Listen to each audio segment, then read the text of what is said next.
Euthyphro. In Euthyphro, Socrates is awaiting his trial for impiety. Euthyphro is also involved in a legal case, in a prosecution for murder against his own father. A poor dependent of the family had slain one of their domestic slaves in Naxos. The guilty person was bound and thrown into a ditch by the command of Euthyphro's father, who sent to the interpreters of religion at Athens to ask what should be done with him. Before the messenger came back, the criminal had died from hunger and exposure. Socrates is confident that before he could have undertaken the responsibility of such a prosecution, he must have been perfectly informed of the nature of piety and impiety. And, as he is going to be tried for impiety himself, he thinks that he cannot do better than learn from Euthyphro, who will be admitted by everybody, including the judges, to be an unimpeachable authority, what piety is, and what is impiety. What then is piety? Persons of the dialogue. Socrates, Euthyphro, who opens the dialogue. Scene: the porch of the king Archon. Why have you left the Lyceum, Socrates, and what are you doing in the porch of the king Archon? Surely you cannot be concerned in a suit before the king like myself. Not in a suit, Euthyphro. Impeachment is the word which the Athenians use. What? I suppose that someone has been prosecuting you, for I cannot believe that you are the prosecutor of another. Certainly not. Then someone else has been prosecuting you? Yes. And who is he? A young man who is little known, Euthyphro, and I hardly know him. His name is Meletus, and he is of the deme of Pitys. Perhaps you may remember his appearance. He has a beak and long straight hair, and a beard which is ill-grown. No, I do not remember him, Socrates. But what is the charge which he brings against you? What is the charge? Well, a very serious charge, which shows a good deal of character in the young man, and for which he is certainly not to be despised. He says he knows how the youth are corrupted, and who are their corruptors. I fancy that he must be a wise man, and seeing that I am the reverse of a wise man, he has found me out, and is going to accuse me of corrupting his young friends. And of this, our mother the state is to be the judge. Of all our political men, he is the only one who seems to me to begin in the right way, with the cultivation of virtue in youth. Like a good husbandman, he makes the young shoots his first care, and clears away us who are the destroyers of them. This is only the first step. He will afterwards attend to the elder branches, and if he goes on as he has begun, he will be a very great public benefactor. I hope that he may. But I rather fear, Socrates, that the opposite will turn out to be the truth.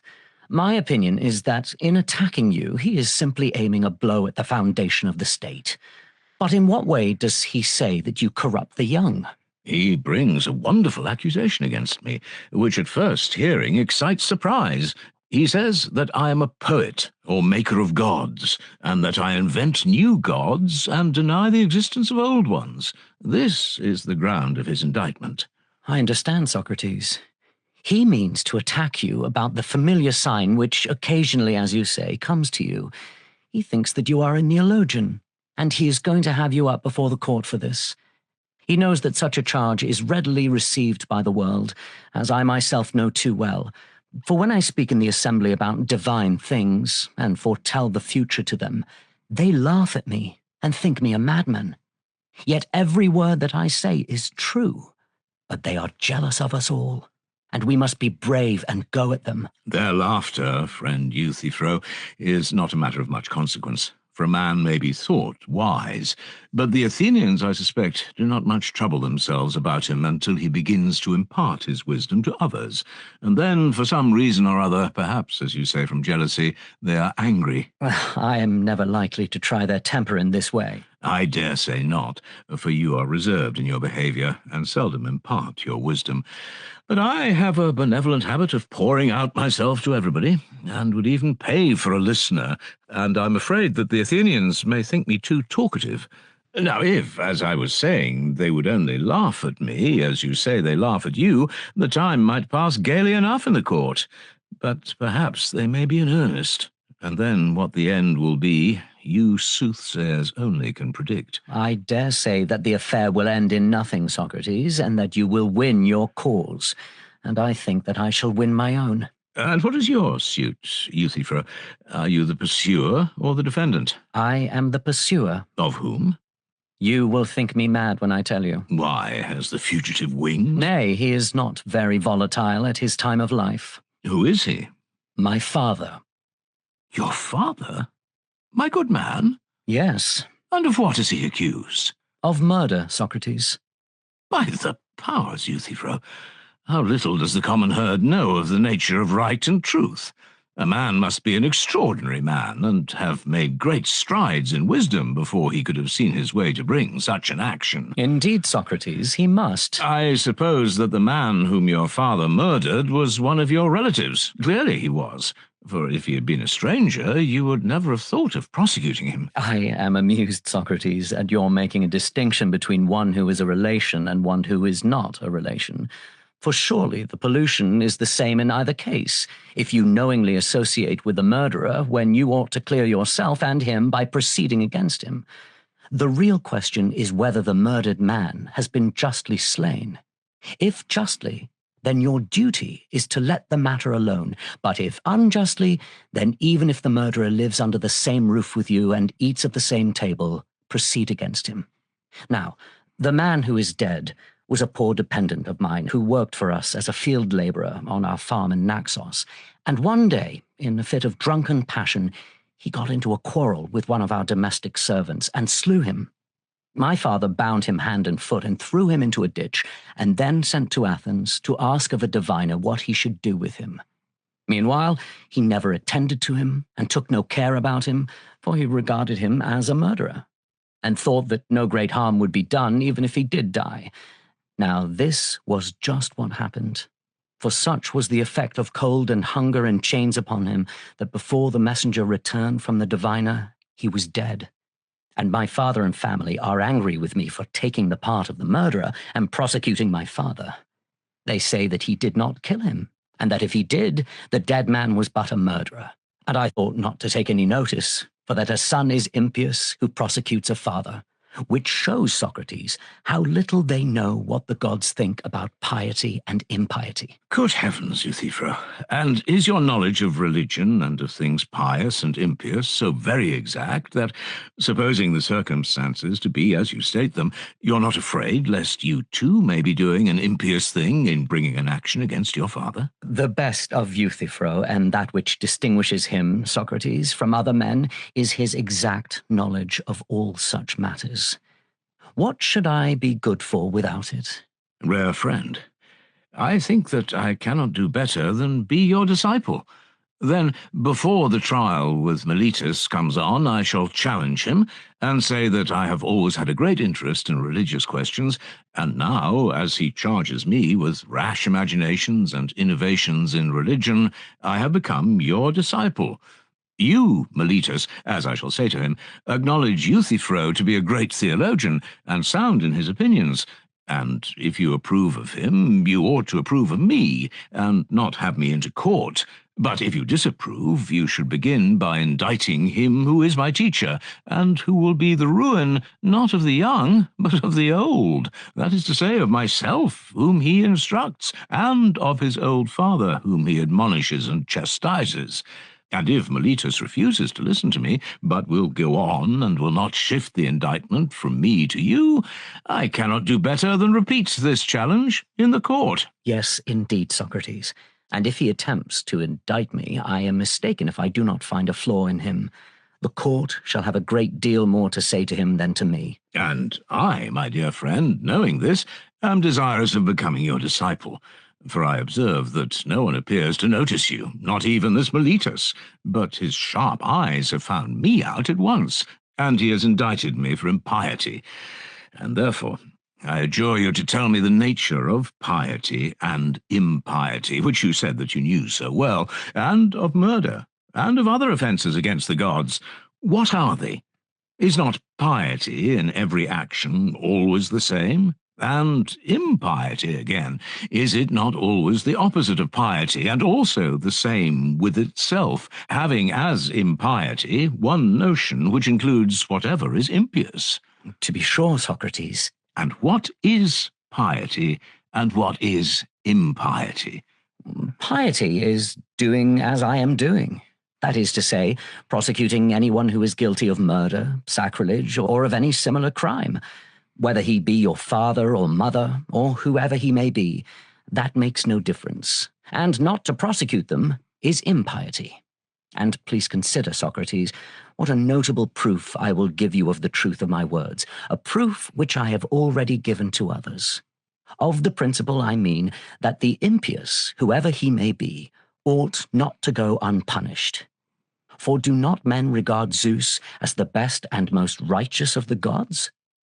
And yet they admit that he bound his father Cronus because he wickedly devoured his sons, and that he too had punished his own father Uranus for a similar reason in a nameless manner. And yet when I proceed against my father, they are angry with me. So inconsistent are they in their way of talking when the gods are concerned, and when I am concerned. May not this be the reason, Euthyphro, why I am charged with impiety, that I cannot do away with these stories about the gods, and therefore I suppose that people think me wrong. But as you, who are well informed about them, approve of them, I cannot do better than assent to your superior wisdom. What else can I say, confessing, as I do, that I know nothing about them? Tell me, for the love of Zeus, whether you really believe that they are true. Yes, Socrates, and things more wonderful still, of which the world is in ignorance. And do you really believe that the gods fought with one another, and had dire quarrels, battles, and the like, as the poets say, and, as you may see, represented in the works of great artists? The temples are full of them, and notably the robe of Athene, which is carried up to the Acropolis at the great Panathenaea, is embroidered with them. Are all these tales of the gods true, Euthyphro? Yes, Socrates, and as I was saying, I can tell you, if you would like to hear them, many other things about the gods which would quite amaze you. I dare say, and you shall tell me them at some other time, when I have leisure. But just at present, I would rather hear from you a more precise answer, which you have not as yet given, my friend, to the question, what is piety? When asked, you only replied, doing as you do, charging your father with murder. And what I said was true, Socrates. No doubt, Euthyphro, but you would admit that there are many other pious acts. There are. Remember that I did not ask you to give me 2 or 3 examples of piety, but to explain the general idea which makes all pious things to be pious. Do you not recollect that there was one idea which made the impious impious and the pious pious? I remember. Tell me, what is the nature of this idea, and then I shall have a standard to which I may look, and by which I may measure actions, whether yours or those of anyone else, and then I shall be able to say that such and such an action is pious, such another impious. I will tell you, if you like. I should very much like. Piety, then, is that which is dear to the gods, and impiety is that which is not dear to them. Very good, Euthyphro. You have now given me the sort of answer which I wanted. But whether what you say is true or not, I cannot as yet tell, although I make no doubt that you will prove the truth of your words. Of course. Come then, and let us examine what we are saying. That thing or person which is dear to the gods is pious, and that thing or person which is hateful to the gods is impious, these two being the extreme opposites of one another. Was not that said? It was. And well said? Yes, Socrates, I thought so. It was certainly said. And further, Euthyphro, the gods were admitted to have enmities and hatreds and differences. Yes, that was also said. And what sort of difference creates enmity and anger? Suppose, for example, that you and I, my good friend, differ about a number. Do differences of this sort make us enemies and set us at variance with one another?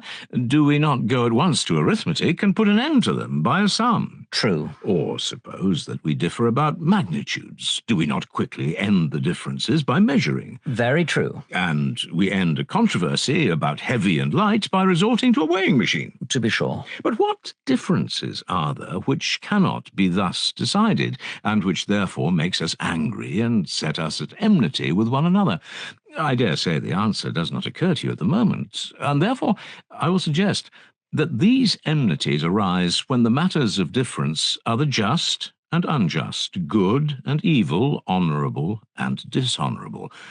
Are not these the points about which men differ, and about which, when we are unable satisfactorily to decide our differences, you and I and all of us quarrel when we do quarrel? Yes, Socrates, the nature of the differences about which we quarrel is such as you describe. And the quarrels of the gods, noble Euthyphro, when they occur, are of a like nature? Certainly they are. They have differences of opinion, as you say, about good and evil, just and unjust, honourable and dishonourable. There would have been no quarrels among them if there had been no such differences, would there now? You are quite right. Does not every man love that which he deems noble and just and good, and hate the opposite of them? Very true. But, as you say, people regard the same things, some as just and others as unjust. About these they dispute, and so there arise wars and fightings among them. Very true. Then the same things are hated by the gods and loved by the gods, and are both hateful and dear to them? True. And upon this view, the same things, Euthyphro, will be pious and also impious. So I should suppose. Then, my friend, I remark with surprise that you have not answered the question which I asked. For I certainly did not ask you to tell me what action is both pious and impious, but now it would seem that what is loved by the gods is also hated by them. And therefore, Euthyphro, in thus chastising your father, you may very likely be doing what is agreeable to Zeus, but disagreeable to Cronus or Uranus, and what is acceptable to Hephaestus, but unacceptable to Hera, and there may be other gods who have similar differences of opinion. But I believe, Socrates, that all the gods would be agreed as to the propriety of punishing a murderer. There would be no difference of opinion about that. Well, but speaking of men, Euthyphro, did you ever hear anyone arguing that a murderer, or any sort of evildoer, ought to be let off? I should rather say that these are the questions which they are always arguing, especially in courts of law. They commit all sorts of crimes, and there is nothing which they will not do or say in their own defense. But do they admit their guilt, Euthyphro, and yet say that they ought not to be punished? No, they do not. Then there are some things which they do not venture to say and do, for they do not venture to argue that the guilty are to be unpunished, but they deny their guilt. Do they not? Yes. Then they do not argue that the evildoer should not be punished, but they argue about the fact of who the evildoer is, and what he did and when. True. And the gods are in the same case, if, as you assert, they quarrel about just and unjust, and some of them say, while others deny, that injustice is done among them. For surely neither God nor man will ever venture to say that the doer of injustice is not to be punished. That is true, Socrates, in the main. But they join issue about the particulars, gods and men alike.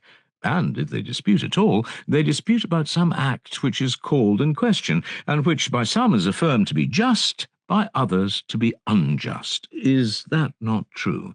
Quite true. Well then, my dear friend Euthyphro, do tell me, for my better instruction and information, what proof have you that, in the opinion of all the gods, a servant who is guilty of murder and is put in chains by the master of the dead man, and dies because he is put in chains before he who bound him can learn from the interpreters of the gods what he ought to do with him, dies unjustly, and that, on behalf of such a one, a son ought to proceed against his father and accuse him of murder? How would you show that all the gods absolutely agree in approving of his act? Prove to me that they do, and I will applaud your wisdom as long as I live. It will be a difficult task, but I could make the matter very dear indeed to you. I understand. You mean to say that I am not so quick of apprehension as the judges, for to them you will be sure to prove that the act is unjust and hateful to the gods. Yes, indeed, Socrates. At least if they will listen to me. But they will be sure to listen if they find that you're a good speaker. There was a notion that came into my mind while you were speaking. I said to myself, well, and what if Euthyphro does prove to me that all the gods regarded the death of the serf as unjust? How do I know anything more of the nature of piety and impiety? For granting that this action may be hateful to the gods, still piety and impiety are not adequately defined by these distinctions, for that which is hateful to the gods has been shown to be also pleasing and dear to them.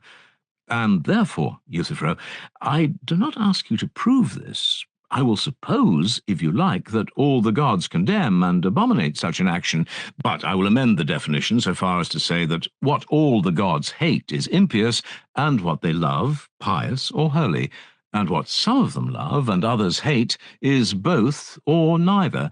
Shall this be our definition of piety and impiety? Why not, Socrates? Why not? Certainly, as far as I'm concerned, Euthyphro, there is no reason why not. But whether this admission will greatly assist you in the task of instructing me as you promised is a matter for you to consider. Yes, I should say that what all the gods love is pious and holy, and the opposite, which they all hate, impious.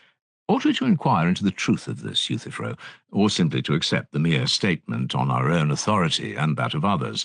What do you say? We should inquire, and I believe that the statement will stand the test of inquiry. We shall know better, my good friend, in a little while. The point which I should first wish to understand is whether the pious or holy is beloved by the gods because it is holy, or holy because it is beloved of the gods. I do not understand your meaning, Socrates. I will endeavour to explain. We speak of carrying and we speak of being carried, of leading and being led, seeing and being seen. You know that in all such cases there is a difference, and you know also in what the difference lies. I think that I understand. And is not that which is beloved distinct from that which loves? Certainly. Well, and now tell me, is that which is carried in this state of carrying because it is carried, or for some other reason? No, that is the reason. And the same is true of what is led and of what is seen? True. And a thing is not seen because it is visible, but conversely, visible because it is seen, nor is a thing led because it is in the state of being led, or carried because it is in the state of being carried, but the converse of this. And now, I think, Euthyphro, that my meaning will be intelligible, and my meaning is that any state of action or passion implies previous action or passion. It does not become because it is becoming, but it is in a state of becoming because it becomes. Neither does it suffer because it is in a state of suffering, but it is in a state of suffering because it suffers. Do you not agree? Yes. Is not that which is loved in some state either of becoming or suffering? Yes. And the same holds as in the previous instances. The state of being loved follows the act of being loved, and not the act, the state. Certainly. And what do you say of piety, Euthyphro? Is not piety, according to your definition, loved by all the gods? Yes. Because it is pious or holy, or for some other reason? No, that is the reason. It is loved because it is holy, not holy because it is loved? Yes. And that which is dear to the gods is loved by them, and is in a state to be loved of them, because it is loved of them. Certainly. Then that which is dear to the gods, Euthyphro, is not holy, nor is that which is holy loved of God, as you affirm, but they are two different things. How do you mean, Socrates? I mean to say that the holy has been acknowledged by us to be loved of God because it is holy, not to be holy because it is loved. Yes. But that which is dear to the gods is dear to them because it is loved by them, not loved by them because it is dear to them. True. But, friend Euthyphro, if that which is holy is the same with that which is dear to God, and is loved because it is holy, then that which is dear to God would have been loved as being dear to God. But if that which dear to God is dear to him because loved by him, then that which is holy would have been holy because loved by him. But now you see that the reverse is the case, and that they are quite different from one another. For one is of a kind to be loved, because it is loved, and the other is loved because it is a kind to be loved. Thus, you appear to me, Euthyphro, when I ask you what is the essence of holiness, to offer an attribute only, and not the essence, the attribute of being loved by all the gods. But you still refuse to explain to me the nature of holiness, and therefore, if you please, I will ask you not to hide your treasure, but to tell me once more what holiness or piety really is, whether dear to the gods or not, for that is a matter about which we will not quarrel, and what is impiety. I really do not know, Socrates, how to express what I mean, for somehow or other our arguments, on whatever ground we rest them, seem to turn round and walk away from us. Your words, Euthyphro, are like the handiwork of my ancestor Daedalus, and if I were the sayer or propounder of them, you might say that my arguments walk away and will not remain fixed where they are placed, because I am a descendant of his. But now, since these notions are your own, you must find some other jibe, for they certainly, as you yourself allow, show an inclination to be on the move. Nay, Socrates, I shall still say that you are the Daedalus who sets arguments in motion. Not I, certainly, but you make them move or go round, for they would never have stirred as far as I am concerned. Then I must be greater than Daedalus, for whereas he only made his own inventions to move, I move those of other people as well. And the beauty of it is that I would rather not, for I would give the wisdom of Daedalus and the wealth of Tantalus to be able to detain them and keep them fixed. But enough of this. As I perceive that you are lazy, I will myself endeavour to show you how you might instruct me in the nature of piety, and I hope that you will not grudge your labour.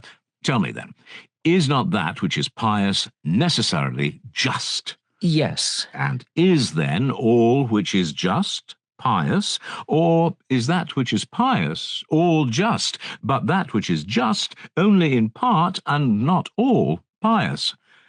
I do not understand you, Socrates. And yet I know that you are as much wiser than I am as you are younger. But as I was saying, revered friend, the abundance of your wisdom makes you lazy. Please to exert yourself, for there is no real difficulty in understanding me. What I mean I may explain by an illustration of what I do not mean. The poet sings, "Of Zeus, the author and creator of all these things, you will not tell, for where there is fear, there is also reverence." Now, I disagree with this poet. Shall I tell you in what respect? By all means. I should not say that where there is fear, there is also reverence, for I am sure that many persons fear poverty and disease and the like evils, but I do not perceive that they reverence the objects of their fear. Very true. But where reverence is, there is fear. For he who has a feeling of reverence and shame about the commission of any action fears and is afraid of an ill reputation. No doubt. Then we are wrong in saying that where there is fear, there is also reverence, and we should say, where there is reverence, there is also fear. But there is not always reverence where there is fear, for fear is a more extended notion, and reverence is a part of fear, just as the odd is a part of number, and number is a more extended notion than the odd. I suppose that you follow me now? Quite well. That was just the sort of question which I meant to raise when I asked whether the just is always the pious, or the pious always the just, and whether there may not be justice where there is not piety, for justice is the more extended notion of which piety is only a part. Do you dissent? No, I think that you are quite right. Then, if piety is a part of justice, I suppose that we should inquire what part. If you had pursued the inquiry in the previous cases, for instance, if you had asked me what is an even number and what part of number the even is, I should have had no difficulty in replying. A number which represents a figure having two equal sides. Do you not agree? Yes, I quite agree. In like manner, I want you to tell me what part of justice is piety or holiness, that I may be able to tell Meletus not to do me injustice or indict me for impiety, as I am now adequately instructed by you in the nature of piety or holiness and their opposites. Piety or holiness, Socrates, appears to me to be that part of justice which attends to the gods, as there is the other part of justice which attends to men. That is good, Euthyphro. Yet still there is a little point about which I should like to have further information. What is the meaning of attention? For attention can hardly be used in the same sense when applied to the gods as when applied to other things. For instance, horses are said to require attention, but not every person is able to attend to them, but only a person skilled in horsemanship. Is it not so? Certainly. I should suppose that the art of horsemanship is the art of attending to horses. Yes. Nor is everyone qualified to attend to dogs, but only the huntsman. True. And I should also conceive that the art of the huntsman is the art of attending to dogs, Yes. as the art of the oxherd is the art of attending to oxen. Very true. In like manner, holiness or piety is the art of attending to the gods. That would be your meaning, Euthyphro? Yes. And is not attention always designed for the good or benefit of that to which the attention is given? As in the case of horses, you may observe that when attended to by the horseman's art, they are benefited and improved, are they not? True. As the dogs are benefited by the huntsman's art, and the oxen by the art of the oxherd, and all other things are tended or attended for their good and not for their hurt. Certainly, not for their hurt. But for their good. Of course. And does piety or holiness, which has been defined to be the art of attending to the gods, benefit or improve them? Would you say that when you do a holy act, you make any of the gods better? No, that was certainly not what I meant. And I, Euthyphro, never supposed that you did. I asked you the question about the nature of the attention because I thought that you did not. You do me justice, Socrates. That is not the sort of attention which I mean. Good. But I must still ask, what is this attention to the gods, which is called piety? It is such, Socrates, as servants show to their masters. I understand. A sort of ministration to the gods. Exactly. Medicine is also a sort of ministration or service, having in view the attainment of some object, would you not say, of health? I should. Again, there is an art which ministers to the shipbuilder with a view to the attainment of some result. Yes, Socrates, with a view to the building of a ship. As there is an art which ministers to the house builder with a view to the building of a house. Yes. And now tell me, my good friend, about the art which ministers to the gods. What work does that help to accomplish? For you must surely know, if, as you say, you are of all men living the one who is best instructed in religion. And I speak the truth, Socrates. Tell me then, oh tell me, what is that fair work which the gods do by the help of our ministrations? Many and fair, Socrates, are the works which they do. Why, my friend, and so are those of a general. But the chief of them is easily told. Would you not say that victory in war is the chief of them? Certainly. Many and fair, too, are the works of the husbandman, if I'm not mistaken, but his chief work is the production of food from the earth. Exactly. And of the many and fair things done by the gods, which is the chief or principal one? I have told you already, Socrates, that to learn all these things accurately will be very tiresome. Let me simply say that piety or holiness is learning how to please the gods in word and deed by prayers and sacrifices. Such piety is the salvation of families and states, just as the impious, which is unpleasing to the gods, is their ruin and destruction. I think that you could have answered in much fewer words the chief question which I asked, Euthyphro, if you had chosen. But I see plainly that you're not disposed to instruct me. Clearly not. Else why, when we reached the point, did you turn aside? Had you only answered me, I should have truly learned of you by this time the nature of piety. Now, as the asker of a question is necessarily dependent on the answerer, whither he leads, I must follow, and can only ask again, what is the pious, and what is piety. Do you mean that they are a sort of science of praying and sacrificing? Yes, I do. And sacrificing is giving to the gods, and prayer is asking of the gods? Yes, Socrates. Upon this view, then, piety is a science of asking and giving. You understand me capitally, Socrates. Yes, my friend.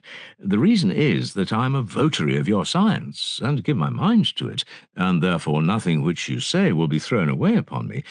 Please, then, to tell me, what is the nature of this service to the gods? Do you mean that we prefer requests and give gifts to them? Yes, I do. Is not the right way of asking to ask them what we want? Certainly. And the right way of giving is to give to them in return what they want of us.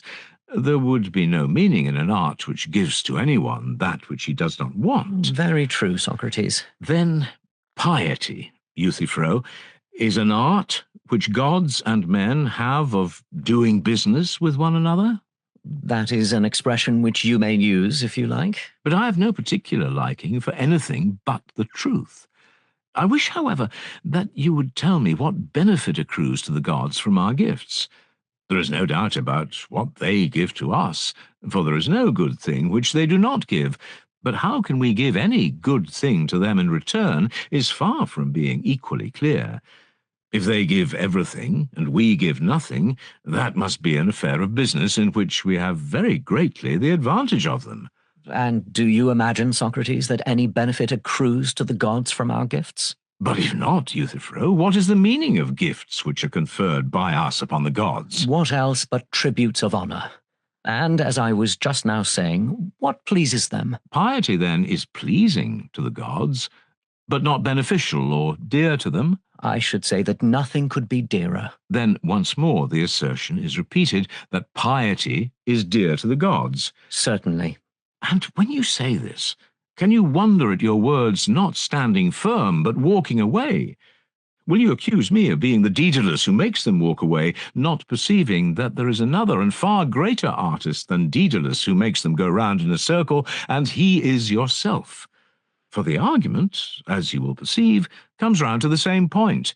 Were we not saying that the holy or pious was not the same with that which is loved of the gods? Have you forgotten? I quite remember. And are you not saying that what is loved of the gods is holy, and is not this the same as what is dear to them? Do you see? True. Then either we were wrong in former assertion, or if we were right then, we are wrong now. One of the two must be true. Then we must begin again and ask, what is piety? That is an inquiry which I shall never be weary of pursuing as far as in me lies, and I entreat you not to scorn me, but to apply your mind to the utmost and tell me the truth. For if any man knows, you are he, and therefore I must detain you like Proteus until you tell. If you had not certainly known the nature of piety and impiety, I am confident that you would never, on behalf of a serf, have charged your aged father with murder. You would not have run such a risk of doing wrong in the sight of the gods, and you would have had too much respect for the opinions of men. I am sure, therefore, that you know the nature of piety and impiety. Speak out, then, my dear Euthyphro, and do not hide your knowledge. Another time, Socrates, for I am in a hurry and must go now. Alas, my companion, and will you leave me in despair? I was hoping that you would instruct me in the nature of piety and impiety, and that I might have cleared myself of Meletus and his indictment. I would have told them that I had been enlightened by Euthyphro, and had given up rash innovations and speculations in which I indulged only through ignorance, and that now I'm about to lead a better life.